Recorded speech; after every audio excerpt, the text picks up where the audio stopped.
चला तर मंडळी इथं करायचे मला आज चिप्स आणि आता की नाही संध्याकाळची टाईम आहे इथं जे आम्ही आलू वगैरे सगळे खिसले जसं की नाही आकाशनं वैभवनं आलू खिसले पण आणि मला चिप्स पण करू लागले. तर चला आता संध्याकाळी जे ना आलू मस्त खिसून जे ना तुरटी टाकून मी इथं स्वच्छ धुवून जे ना पाण्यामध्ये भिजू घालणार आहे. कारण रात्रभर आलू भिजले ना की त्याची जे वरची पावडर असते किंवा मळी असते की नाही ती छाटून निघते आपले चिप्स जे ना एकदम पांढरे शुभ्र होतात. कारण की नाही सहसा तर रात्रीच करावं, कारण की नाही रात्री केलं तरच त्याची मळी छान निघते. त्याच्यामध्ये मी रात्रभर की नाही तुरटी पण टाकली होती. तर शुभ सकाळ माझ्या गोड ताईंना मैत्रिणींना रुपालीचे फॅमिली पांढरे होते. आणि इथं जे ना उपासाचं मीठ मी ह्याच्यामध्ये टाकले कारण उपासासाठी चिप्स करायले, त्याच्यामुळे साधं मीठ काही वापरलेलं नाही आहे. आणि चिप्स जे आहेत ना मी थोडेसे जाडसरच करीत असते, कारण तळायला गेलं ना की लगेच चिप्स करपून जातात. त्याच्यामुळे चिप्सची जी साईज आहे ना एकदम पातळ न करताना थोडी मीडियम साईज जी आहे ना ठेवायला पाहिजे, कारण चिप्स आपले बिलकुल करपत नाहीत. आणि इथं जे माझ्या पाण्याला आदन पण आले आणि आता मी ह्याच्यामध्ये चिप्स टाकून घेणार आहे.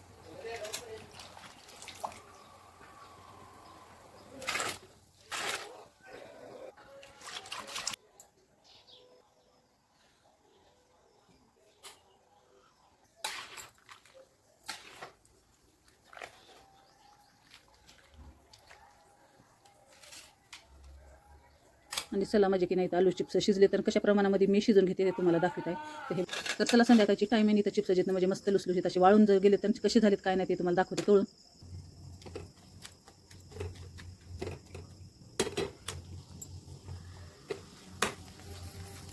तर चला बघू शकता मंडळी एकदम पांढरे शुपट आणि खूप छान असे चिप्स म्हणजे ह्या बारीची झालते. कारण दर बारीच पण आहेत ना मी असे चिप्स करीत असते. तर असे मस्त पांढरे शुपट आणि छान चिप्स आपले तयार झाले. तर कशी वाटली रेसिपी नक्की कमेंटमध्ये सांगा. आणि तुम्ही अशा पद्धतीने चिप्स करा, बिलकुलही तुमचे चिप्स बिघडणार नाहीत. काय नाही बघा किती छान चिप्स